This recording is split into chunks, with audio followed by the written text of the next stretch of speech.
Now, negotiations are underway in New York to end the long-running division of Cyprus, with both sides hoping to reach a deal by the end of this year. Reunification talks between the Greek Cypriot and Turkish Cypriot communities on the island resumed in May 2015. And this week, the Cypriot president told the United Nations General Assembly that significant progress had been made. Well, Muzaffer Senel is the director of the Centre for Modern Turkish Studies and joins us now in the studio. Muzaffer, thank you very much for coming in. Are we finally at a moment here where this island may be unified? It seems, yes, since we have a very good momentum that both sides are agreed on some formulas till now. Negotiations cover the 6 chapters, and these 6 chapters, 4 of them almost to the in general framework they agreed on. There are several, let's say, the divergence and the differences, but these are technical issues. Both sides are expressed they wish to conclude all these. 2 issues is more important in terms of that the territories and the security guarantees, especially the power sharing issue, which is the most important one, power sharing issue and the governance issue. Almost in each chapters they agreed on the integrated talks, but these integrated talks does not mean that will lead a comprehensive solution. But these meetings in New York will pave a new windows of opportunity for us to think about the further solutions more deeply. Why?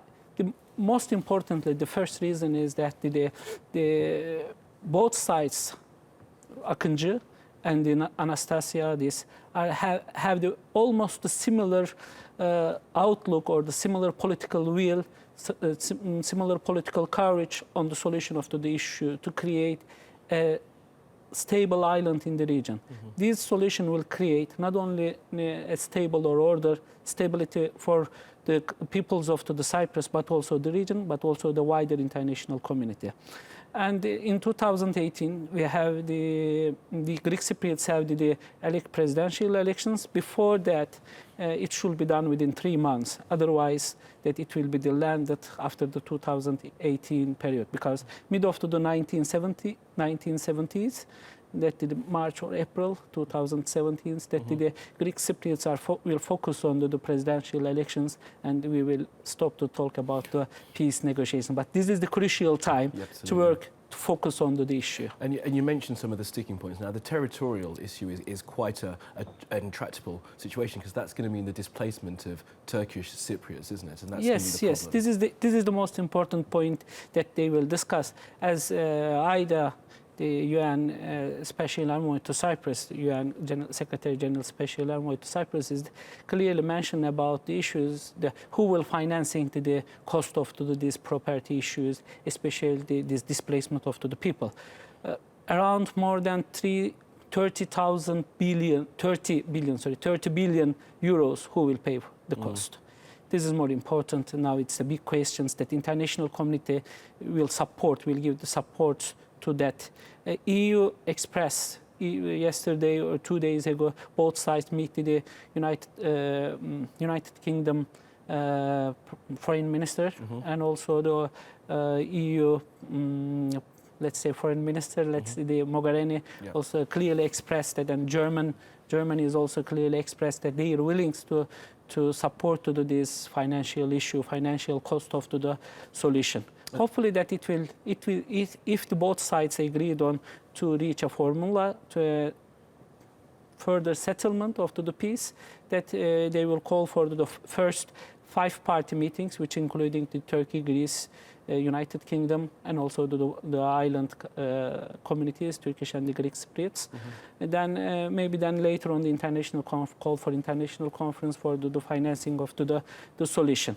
But both Anastasiadis and the Akıncı will lead to a formula, the peace formula, but this does not mean that the reunification will be matter, since it will bring to the referendum, and the Turkish Cypriots are ready to accept to the solution. But I'm not sure about the Greek Cypriots, since according to the polls which is conducted by the Cyprus Mail, which is one of the most influential and the prominent newspaper in South South Cyprus, the Greek Cypriot side.